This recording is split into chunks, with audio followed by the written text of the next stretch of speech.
அனைவருக்கும் வணக்கம். Welcome to Evergreen guidance. NEET 2024 examination result வந்ததுலேருந்தே ஒரு குழப்பமான ஒரு சூழ்நிலை வந்ததுங்க.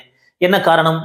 கிரேஸ் மார்க் கருணை மதிப்பெண் சொல்லிட்டு 718 719 இந்த மாதிரி நீட் மார்க் அந்த மார்க் வரக்கே வாய்ப்பு இல்லை.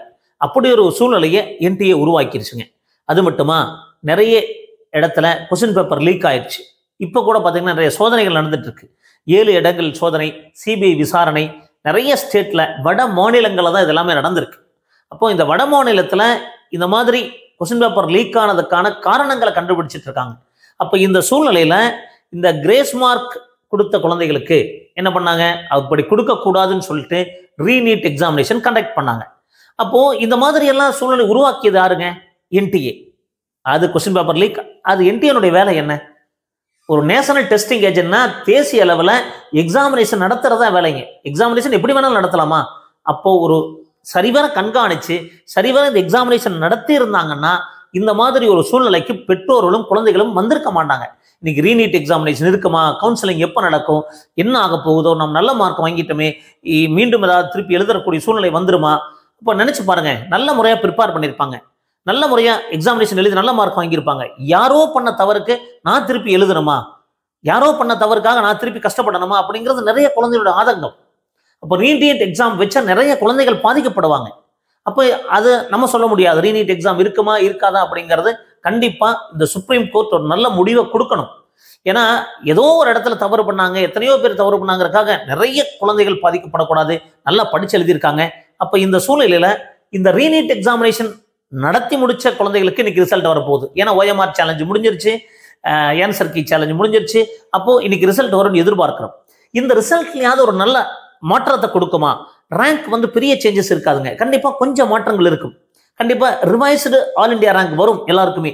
அப்போ இது ஒரு நல்ல முடிவு கிடைக்குமா அப்படின்னா இது யார் கையில் இருக்கு? என்டிஏ கிட்ட இருக்குங்க. அது நிறைய குழந்தைகள் OMR ஸ்கேன் காப்பியை கம்பேர் பண்ணும்போது நம்மளுடைய ஸ்கோர் மாறி இருக்கு. அட்லீஸ்ட் இந்த ஒரு வாய்ப்பை பயன்படுத்தி மீண்டும் எல்லாருக்குமே எவாலுவேட் பண்ணி அது நிறைய குழந்தைகளுக்கு OMR ஸ்கேன் காப்பியை கம்பேர் பண்ணும்போது ஸ்கோர்ல 20 மார்க் 40 மார்க் 60 மார்க் வரைக்கும் வித்தியாசம் வந்திருக்குங்க. அப்போ இதெல்லாம் கேட்கறதுக்கு நமக்கு தெரிஞ்ச நபர் ஒரு திருச்சி என்டிஏக்கு டெல்லி போய் பார்த்து கூட அதுல ஒரு சரிய வர அவங்க ஆன்சர் பண்ணலைங்க, கண்டுக்கவே இல்லை. அப்போ என்டிஏ ஒரு பொறுப்புடன் இருக்கணும் இல்லைங்களா?